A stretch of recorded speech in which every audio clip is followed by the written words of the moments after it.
வந்தால் இந்த கொரோனா காலகட்டத்தில் இப்படி ஒரு நிகழ்ச்சியை வடிவமைக்க முடியுமா?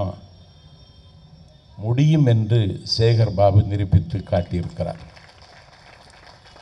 நிறுத்தத்தில் வெற்றி பெற்றாள் ஆட்டனத்தி, நிதியளித்து வெற்றி பெற்றான் குமணவள்ளல், வருத்தத்தில் வெற்றி பெற்றார் வள்ளலார், விருத்தத்தில் வெற்றி பெற்றான் கம்பன், வாழேந்தி வெற்றி பெற்றான் சேரலாதன், வேலேந்தி வெற்றி பெற்றான் வல்வில் கோரி, நிகழ்ச்சி நடத்தி வெற்றி பெற்றான் சேகர்பாபு என்று நாளை எல்லோரும் அவரை கொண்டாடுவார்கள். எனக்கு உண்மையின்றி யார் என்று தலைவரை பற்றி பேசுவதற்கு எனக்கு வாய்ப்பு. தலைவரை பற்றி நிறைய பேச வேண்டும். மேடை தமிழுக்கு ஒரு மிகப்பெரிய பின்னடைவு தமிழகத்தில் ஏற்பட்டிருக்கிறது. பேசி வளர்ந்த இயக்கம் இந்த இயக்கம். இந்த இயக்கத்தினுடைய அடிநாதம் பேச்சும் எழுத்தும் தான். அண்ணா நாடாளுமன்றத்தில் பேசினார், I belong to Dravidian stock, I am proud to call myself Dravidian. Dravidian Anna பேசிட்டே இருக்கார். அண்ணாவுக்கு பேச்சை கேட்டு 39 ஆண்டு காலம் பாராளுமன்றத்தின் படிக்கட்டில் நின்ற பாபு ஜெகஜீவன் ராம் அன்னை இந்திராவின் மறைவிற்கு பிறகு பிரதமராகக்கூடிய வாய்ப்பு இருக்கிறது என்று அரசியல் பார்வையாளர்களால் கணிக்கப்பட்ட அந்த மதிப்பிற்குரிய மனிதர் அண்ணா பேசி முடித்தோடனே எழுந்து நானும் திராவிடன் தான். பேச்சுக்கு மரியாதை. ஐ ஆம் ஏ டிராவிடியன் ஃப்ரம் பீகார். நான் பீகாரில் பிறந்த திராவிடன் என்று பாபு ஜெகஜீவன் ராமை பேச வைத்த நாக்கு அண்ணாவின் நாக்கு. ஆகவே பேசினாதான் ஸ்பிரிட் வரும். காவி கும்பல்களுக்கு ஒரு முடிவெடுக்க வேண்டுமானால் முடிவில்லாத முழக்கங்களை தமிழகத்தின் 8 திசைகளிலும் 16 கோணங்களிலும் நாம் அரங்கேற்றியாக வேண்டும். அதற்கான தொடக்கத்தை தம்பி உதயநிதி இங்கே தொடங்கி வைத்திருப்பதற்கு நான் நன்றி தெரிவித்துக் கொள்கிறேன். அன்றைக்கெல்லாம் பேச்சை கேட்காமல் இருந்தால் நான் இந்த இடத்துக்கு வந்திருக்க மாட்டேன். 1977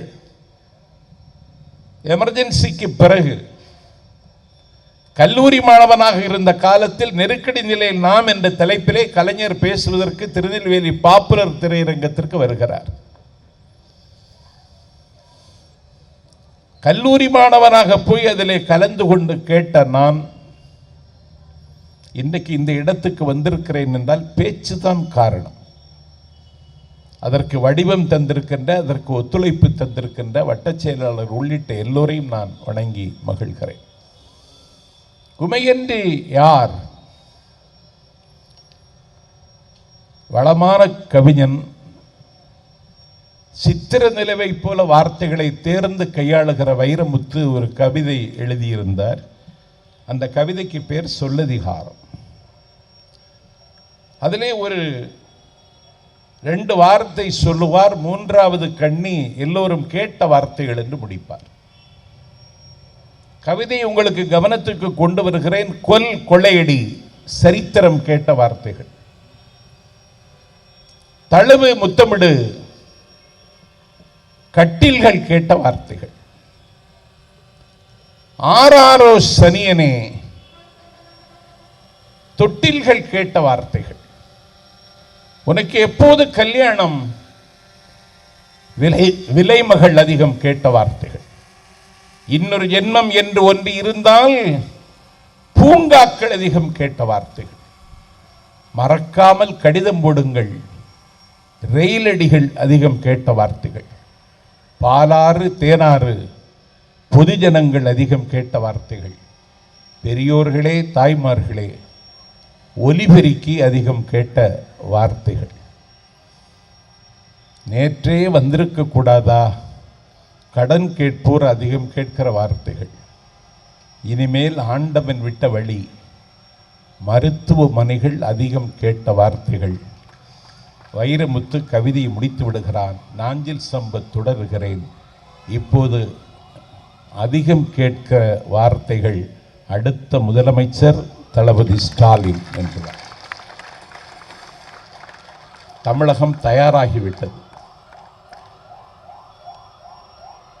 ஏற்கனவே அதற்கான பலமான தம்பி சூர்யா சொன்னதை போன்ற கட்டமைப்பு, ஊடிக்காற்றே வீசினாலும் நிலம் பெயர்ந்தாலும் திராவிட முன்னேற்ற கழகத்தினுடைய ஸ்ட்ரக்சர், இதனுடைய கன்ஸ்ட்ரக்ஷன் தொடர்ந்து பாதுகாக்கப்பட்டு வருகிறது என்றால் இன்றைக்கு பாதுகாக்கக்கூடிய உயர்ந்த இடத்தில் நம்முடைய தலைவர் அவர்கள் இருக்கிறார்கள். எந்த விதமான ஆரவாரத்துக்கும் ஆர்ப்பாட்ட அரசியலுக்கும் இடம் கொடுக்காமல் தமிழ்நாட்டின் எல்லா பிரச்சனைகளுக்கும் இன்றைக்கு முகம் கொடுத்து வருகிறார் தலைவர் அவர்கள். இன்றைக்கு அவர் மீது எல்லோரும் கல்லறிகிறார்கள். சனாதன கும்பல் திட்டமிட்டு கல்லறிகிறது. ஏதாவது நம்முடைய கொள்கை வெளிநின்று சில செய்திகளை சொன்னால் என்னை போன்ற சாமானியர்களை தொலைபேசியில் மிரட்டுகிறார்கள். ஒரு மோசமான கலாச்சாரம் தமிழகத்தில் இன்றைக்கு கால் ஊன்றுவதற்கு எத்தனைக்கிற காலகட்டத்தில் ஒரு கலாச்சார பாசிசம் என் கண்ணுக்கு எதிரே தெரிகிற காலகட்டத்தில் புலியின் வரியெடுத்து வரலாற்று சாசனங்களை வரைந்து தந்த பெரியார் இல்லாத இந்த பொழுதில், ஊமைகளை பேச வைத்த பிருந்தாவனம் அறிஞர் அண்ணா இல்லாத இந்த காலகட்டத்தில் என்னுடைய நடை தள்ளாடலாம், என்னுடைய நடை தடுமாறலாம், என்னுடைய நடை தள்ளாட்டம் காணலாம், என்னுடைய நடை முடிவிட்டு போய்விடலாம். ஆனால் நான் கொண்டிருக்கக்கூடிய லட்சிய உணர்வுகளுக்கு தடையில்லை, தள்ளாட்டமில்லை, தடுமாற்றமில்லை, முடிவில்லை, முடிவே இல்லை என்று மூறி முழங்கிய தலைவர் கலைஞர் இல்லாத காலகட்டத்தில் இந்த 3 தலைவர்களின் கனவை நனவாக்க காலம் தந்த தலைவர் அண்ணன் ஸ்டாலின். நூற்றாண்டு கண்ட திராவிட இயக்கத்தின் முகமாக இருக்கிறார். தமிழ்நாடு தான் அவரை முதலமைச்சராக தேர்ந்தெடுக்கவில்லையே தவிர, மராட்டிய மாநிலத்தில் உத்தவ் தாக்கரே பதவியேற்றால் நம்முடைய தலைவருக்குத்தான் அழைப்பு. அவர்கள் இவர்தான் முதலமைச்சர் என்று கருதி கொண்டிருக்கிறார்கள். ஜார்க்கண்ட் முதலமைச்சர் ஹேமந்த் சோரன் ஜார்க்கண்டின் மலை உச்சியில் முதலமைச்சராக பொறுப்பேற்றால் வாழ்த்துவதற்கு தென்னகத்தின் சார்பில் நம்முடைய தலைவரை தான் அழைக்கிறார்கள். அருகில் இருக்கின்ற ஜெகன்மோகன் ரெட்டி முதலமைச்சராக பொறுப்பேற்கிறார் என்றால் நம்முடைய தலைவரைத்தான் வாழ்த்துவதற்கு அழைக்கிறார்கள் என்றால் தமிழ்நாட்டு அரசியலில் ஒரு மிகப்பெரிய அதிசயத்தை தளபதி அவர்கள் நிகழ்த்தி கொண்டிருக்கிறார்கள். காலையில் சென்னை வந்து இறங்கியதற்கு பிறகு முரசொலி வாங்கி பார்த்து தமிழ்நாட்டினுடைய முதலமைச்சர் சசிகலா 27ஆம் தேதி வருகிறார், இவருக்கு இப்பொழுதே குருதி சூடாகிறது. ஒரு முதலமைச்சர் என்ற தகுதியோடு வார்த்தைகளை அளந்து பேசாமல் நீட்டு விவாதத்தில் எந்த விதமான தரவும் தகவும் இல்லாமல் வாய் பிடித்ததோ மாங்காய் பிடித்ததோ என்று காங்கிரசின் மீதும் திராவிட முன்னேற்ற கழகத்தின் மீதும் கல்லறிகிறார். 3 நாள் நடந்த சட்டப்பேரவையில் அதை எதிர்கொள்கிற வாய்ப்பு நமது சட்டமன்ற உறுப்பினர்களுக்கு இல்லாத நிலையில் இன்றைக்கு முரசொலியில் தலைவர் அவர்கள் ஒரு மிகப்பெரிய விளக்கத்தை தந்திருக்கிறார்.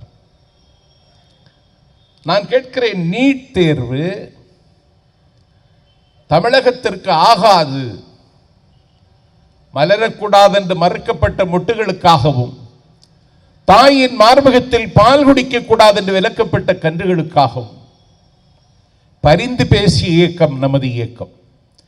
இந்தியாவினுடைய அரசியல் சட்டம் முதலாக திருத்தப்பட்டதென்றால் திருத்தியவர் பண்டித ஜவஹர்லால் நேருவாக இருக்கலாம். ஆனால் திரும்பிய திசையெல்லாம் பிரச்சாரம் செய்து திருத்த வைத்தவர் தந்தை பெரியார் என்பதுதான் தமிழ்நாட்டின் வரலாறு.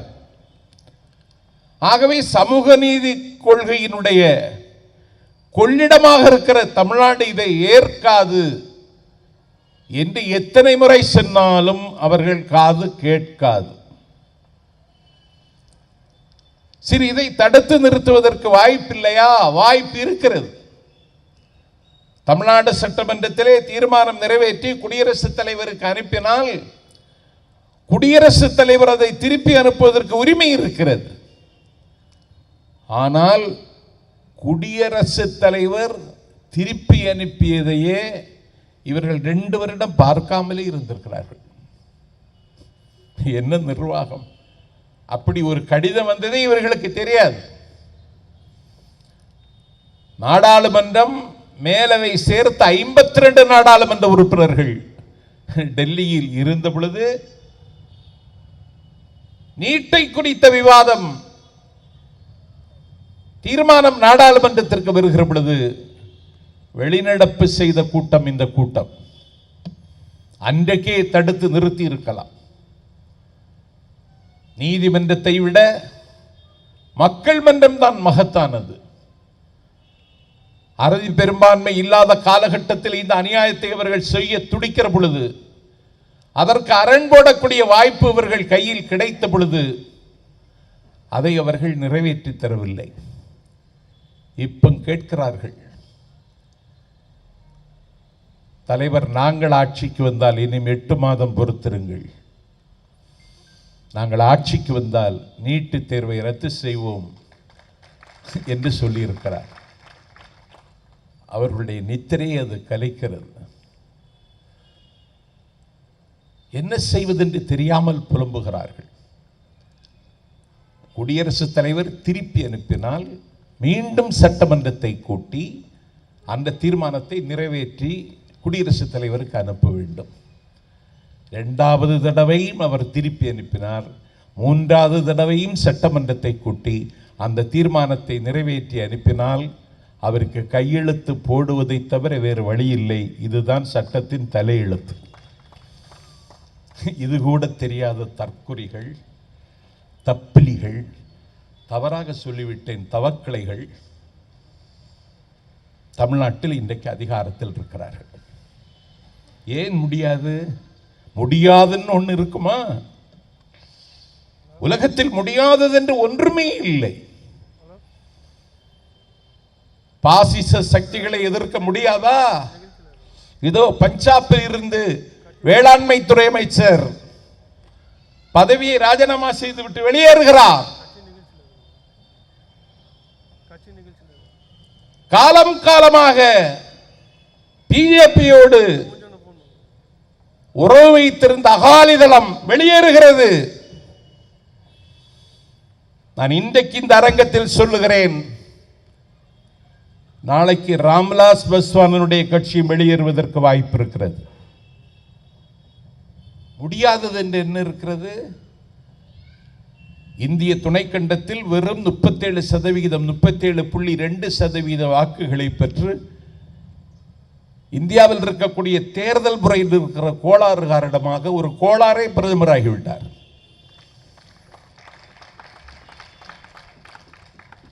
என்ன ஹவுஸுக்கு வர்றதில்லை.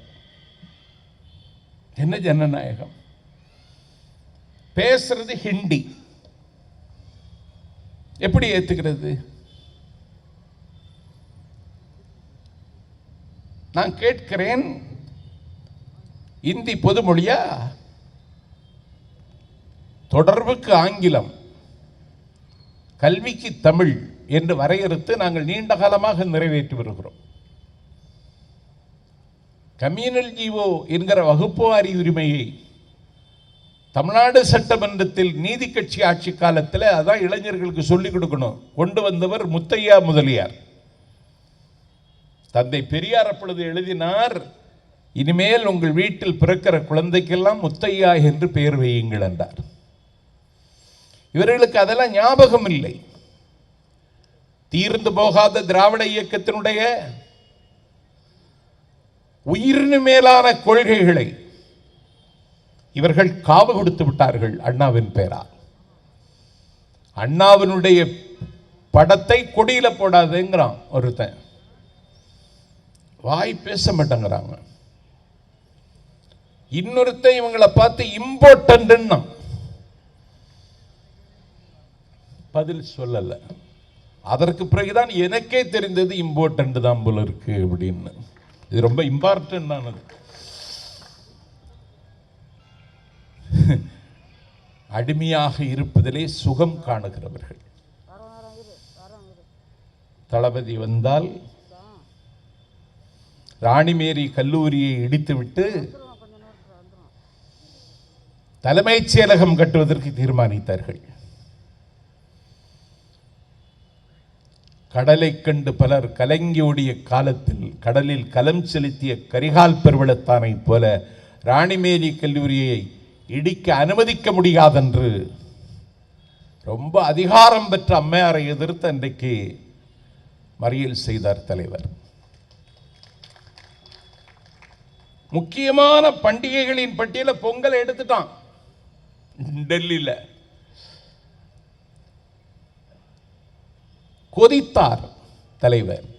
தடிகொண்டு பலர் தலையில் அடித்ததை போல், இடி வந்து இதயத்தில் விழுந்ததை போல் துடித்தார். அண்ணாவினுடைய பொங்கலுக்கு அவர் எழுதிய கடிதங்கள் மட்டும் ஒரு சிறப்பு இலக்கியம். பல்கலைக்கழகத்தில் பாடமாக வைக்கணும். தலைவர் வந்து அதை தான் முதல்ல சொல்ல போறேன்.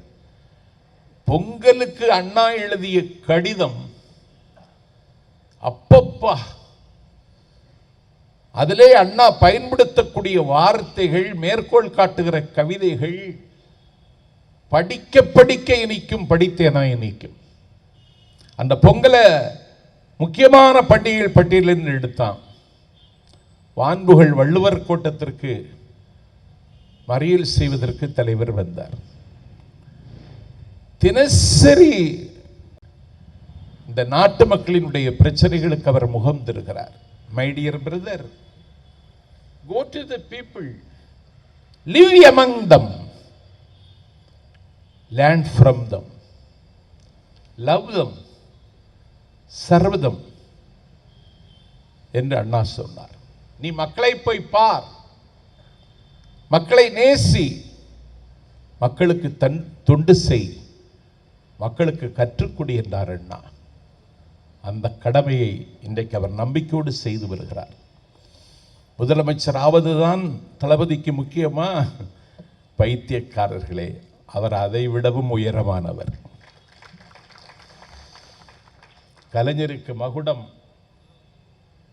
இல்லாத காலகட்டத்தில் அவருடைய ஆட்சி கவிழ்க்கப்பட்ட பொழுது அப்துல் ரஹ்மான் என்கிற அற்புதமான கவிஞன், தமிழ் கவிதைக்கு உலக அங்கீகாரத்தை வாங்கி தந்த அப்துல் ரஹ்மான் சொன்னான், பதவியில் இருந்து நீ இறங்கி விட்டதாக சொல்லுகிறார்கள் மடையர்கள், பதவி அல்லவா உன்னை விட்டு இறங்கி பரிதவிக்கிறது என்று பாடி.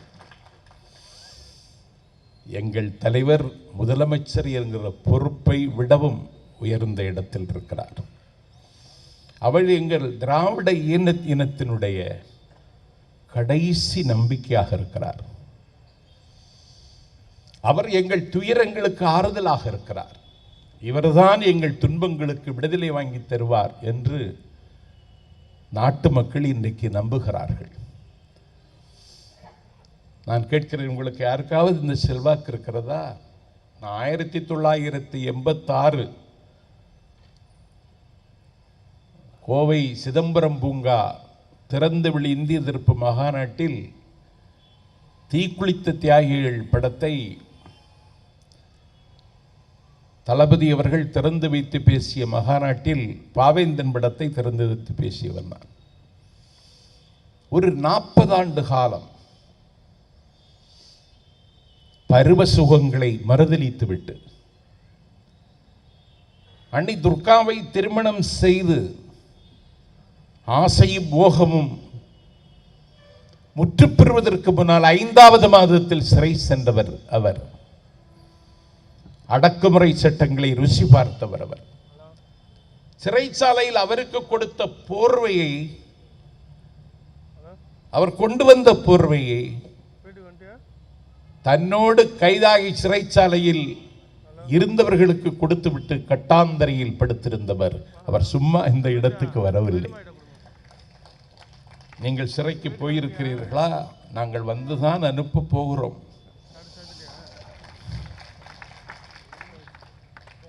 நான் கேட்கிறேன், எவ்வளவு தவறு, எத்தனை பெரிய தவறுகளை செய்கிறார்கள். சரி, ஒரு சர்வகட்சி கூட்டத்தை கூட்டுங்கள் என்றால் ஏன் கூட்டம் இருக்கிறீர்கள்? Democracy means discussion, விவாதிப்பதுதான். 4 பேர் சேருகிற பொழுது ஒரு செய்தி நமக்கு கிடைக்கும். இதற்கு இவர்கள் தயாராக இல்லை. அதிகாரிகள் ஆட்டுவிக்கிறபடி ஆடுகிற பொம்மைகளாக இருக்கிறார்கள். அப்படி இருந்தா நிர்வாகம் ஒழுங்காக இருக்குமா? நாட்டு மக்களினுடைய நாடி துடிப்புக்கும் அதிகாரிகளுக்கு சம்பந்தம் இருக்கிறதா? அதிகாரிகளை குறை சொல்லல. பெரியார் மறைந்தார். வேலூர் சிஎம்சியில நாவலர், ஆசிரியர், கலைஞர் பக்கத்தில் தான் இருக்கிறார்கள். நாவலரை போ, சென்னைக்கு செல்லுங்கள், அரசு மரியாதையோடு உடலடக்கம் செய்வதற்கான ஏற்பாடுகளை செய்யுங்கள் என்று நாவலரை முதலில் சென்னைக்கு வர சொன்னார் தலைவர் கலைஞர். தலைமைச் செயலாளர் சீஃப் செக்ரட்டரி அவரிடத்தில் சொன்னார், அரசு மரியாதையோடு உடலடக்கம் நடைபெறும், அரசாணை பிறப்பித்து ஆவண செய்க என்றார் நாவலர்.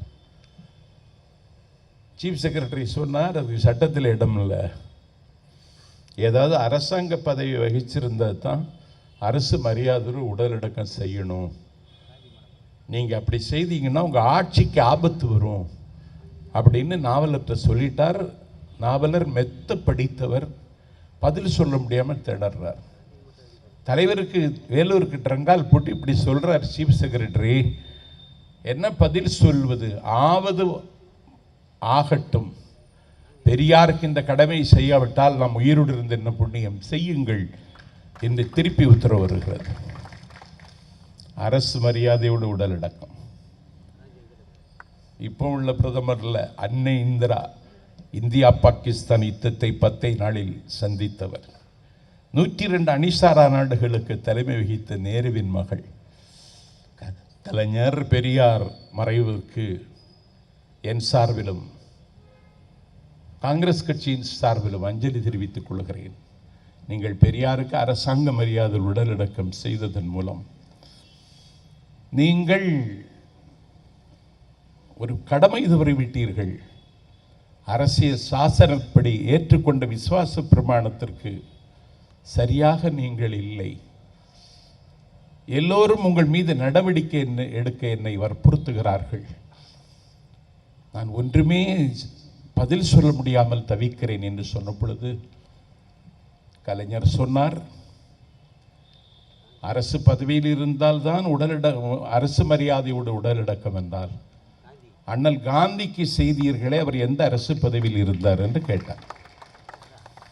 அப்போது இந்திரா சொன்னார், அவர் தேசத்தின் பிதா என்று. அப்போதுதான் தலைவர் சொன்னார், அவர் திராவிட இனத்தின் பிதா. அவன் தொட்டிலில் கிடந்த பொழுது பூமியுருண்டை பற்றி கவலைப்பட்டான். அதிகாரிகளுக்கு இருக்கிற இதயமே சேர்க்கை இதயம். தலைவர்களுக்கு தான் அந்த இதயம் இருக்கும், பக்குவம் இருக்கும். அந்த பக்குவத்தை காலம் எங்கள் தலைவருக்கு தந்திருக்கிறது. எந்த ஆரவாரமும் இல்லாமல், எந்த ஆர்ப்பாட்டமும் இல்லாமல் 3% வாக்கு வச்சிருக்கிறவனே துள்றான். 2% வாக்கு வச்சிருக்கிறவனே பிரபாகரை என் கூட ஆமைக்கரை சாப்பிட்டாங்கிறான். 52% வாக்கு. இந்திய துணை கண்டத்து அரசியல் வரலாற்றில் 3வது பெரிய கட்சி திராவிட முன்னேற்ற கழகம். எப்படி இருக்கணும்? அந்த நாள் மன்னர்களை போல அல்லவா அவர் பவனி வர வேண்டும். சத்தமில்லாமல் வருகிறார், சந்தடி இல்லாமல் வருகிறார். தமிழ்நாட்டினுடைய உயிர் பிரச்சனைகளுக்கு அவர் மீண்டும் ஒரு உயிர் தருகிறார். அவர்கள் இப்போது அவரை பார்த்து ரொம்ப பயப்படுகிறார்கள். பயப்படுறது மாதிரி தலைவர் பேசுறதே இல்லை, நான் அப்படி கேட்டதே இல்லை. ஆனால் பயப்படுறாங்க. புலிக்கு மேலே தான் உட்கார்ந்துருக்காங்க, இறங்க முடியாமல் தவிக்கிறாங்க. ஏன்னா புலி பசியோடு இருக்கிறது. காலம் கைகூடி வருகிறது. 8 மாதத்தில் திராவிட முன்னேற்ற கழகத்தின் ஆட்சி என்று தலைவர் சொல்லிவிட்டதற்கு பிறகு அதற்கு நீங்களும் நானும் தயாராகவிட்டால், அதற்காக வீகம் வகுக்காவிட்டால், அதற்காக வியர்வை பாசனம் செய்யாவிட்டால், அந்த வெற்றியை நோக்கி நம்முடைய பயணத்தை நாம் நாளைக்கே தொடங்காவிட்டால் வருங்காலம் நம்மை பழிக்கும். ஆட்சிக்காக அல்ல, முதலமைச்சர் பதவி என்கிற மகுடத்திற்காக அல்ல. அப்படின்னா ஜெயலலிதா மறைந்ததற்கு பிறகு அதற்கான முயற்சியில் நம்ம இறங்கியிருக்கலாம். கூவத்தூர் நடந்த கூத்தில் ஊர் பேர் தெரியாதவெல்லாம் வந்து உட்கார்ந்துட்டான். நம்ம இறங்கியிருக்கலாம், இறங்கலை. அந்த பேரம் பேசுகிற அரசியல் குதிரை பேரம் எனக்கு உடன்பாடில்லை. நான் கோட்டைக்கு வருவேன், கொல்லைப்புறமாக வரமாட்டேன், மக்களை சந்தித்து வருவேன் என்று ஜனநாயகத்தின் தளத்தில் நின்று அவர் சிந்திக்கிறார். இல்லைன்னா ரொம்ப நேரமாகாது. அப்படிப்பட்ட ஒரு அருவருக்க தகுந்த அரசியலை நடத்துவதற்கு அண்ணாவின் வழிவந்த எங்கள் தலைவர் அதற்கு உடன்படவில்லை. ஏன்னா 2 தொகுதியில் ஜெயிச்சா ஒரு ஸ்டேட்ல ஆட்சிக்கு வந்துடுறோம். நம்ம கிட்டத்தட்ட 99 தொகுதி வெற்றதற்கு பிறகு அப்படி ஒரு எண்ணமே தலைவருக்கு வரவில்லை. நான் வாலிப தம்பிகளுக்கு சொல்வேன், முதலமைச்சர் என்கிற மகுடத்திற்காக அல்ல, நாம் ஏற்றுக்கொண்டிருக்கிற கொள்கைக்காக, நாம் நடத்துகின்ற உரிமை போருக்கு அவர் மட்டும்தான் பாதுகாப்பு. அவரை விட்டால் நமக்கு நாதி இல்லை. முதலமைச்சர் மகுடம் வரும் போகும். உங்களுக்கு ஒரு வரலாறு தெரியுமா? திராவிட இயக்கத்தினுடைய முதல் தலைவர் நடேசனார், அதற்கு பிறகு வெள்ளுடை வேந்தர் சர் பி.டி. தியாகராயர். 1916 1 கோடி ரூபாய் செலவழித்தார் நீதி கட்சி வெற்றிக்கு. அந்த 1 கோடி இன்னைக்கு 2 லட்சம் கோடிக்கு சமம். 2 லட்சம் கோடி செலவழித்து நீதி கட்சியை வெற்றி பெற வைத்து காங்கிரஸ் பேர் இயக்கத்தை வீழ்த்தி வெற்றி பெற்ற நீதி கட்சியினுடைய தலைவர் வெள்ளுடை வேந்தர் சர் பி.டி. தியாகராயர் அவர்களே தமிழ்நாட்டினுடைய முதலமைச்சர் என்கிற தங்க மகுடத்தை ஏற்றுக்கொள்ள வாருங்கள் என்று பிரிட்டிஷ் கவர்னர் லார்டு வில்லிங்டன் தங்கத்தாம்காலத்தில் வைத்து அழைப்பு கொடுத்த பொழுது அன்றைக்கு வெள்ளுடை வேந்தர் சர் பி.டி. தியாகராயர் சொன்னார், ஜவஹர்லால் நேருவும் ஜவஹர்லால் நேருவினுடைய சீடர்களும் என்னையும் என்னுடைய தோழன், India could not be considered as a nation, India ஒரு நாடல்ல, இது இணைக்கப்பட்ட துணைக்கண்டம் என்று சொன்ன டி.எம். நாயரையும் இழித்தும் பழித்தும் பேசுகிற காலத்தில் இந்த முதலமைச்சர் பொறுப்பை நான் ஏற்க விரும்பவில்லை என்று சொன்னார் சர் பி.டி. தியாகராயர். அவர் சாகவில்லை, எங்கள் தலைவர் வடிவத்தில் அவர் இன்றைக்கு வாழ்ந்து கொண்டிருக்கிறார். தியாகத்தின் சதைவடிவமாக அவர் உருவிக் கொண்டிருக்கிறார். ஆசாபாசங்களுக்கு அடிபணியாமல் ஒரு மிகப்பெரிய பொறுப்பு தன்னுடைய தலையில் இருக்கிறது. 100 ஆண்டு கால பாரம்பரியமுள்ள ஒரு இயக்கத்தை என்னுடைய தோளிலே சுமக்க படித்திருக்கிறார்கள். கனமாகத்தான் இருக்கிறது, ஆனாலும் நான் சுமப்பேன் என்ற நம்பிக்கையோடு அந்த சுமையை அவர் சுமந்து கொண்டிருக்கிறார் என்றால், அவருடைய சுமையை பகிர்ந்து கொள்ளக்கூடியவர்களாக நீங்களும் நானும் இருக்க வேண்டும். எதிர்க்கட்சி தலைவர் என்றால் அதற்கு அடுத்து அவர் முதலமைச்சர் தான் ஆக வேண்டும். இதுதான் தமிழ்நாட்டினுடைய மரபு. அந்த மரபு என்கிற சடங்கு நிறைவேறுகிற காலத்தில் முதல் கூட்டத்தை நடத்தி முந்திக்கொண்ட அண்ணன் சேகர் பாபுவுக்கு என்னுடைய நன்றியை சொல்லி பேசிவிட்டு போய்விடுகிறேன் உதயநிதி என்றுதான் எனக்கு தகவல். ஆனால் உட்கார்ந்து கேட்ட உதயநிதி, நீங்களும் உயர்ந்த இடத்தில் உட்கார தகுதி உள்ளவர்தான் என்று சொல்லி விடைபெறுகிறேன். நன்றி வணக்கம்.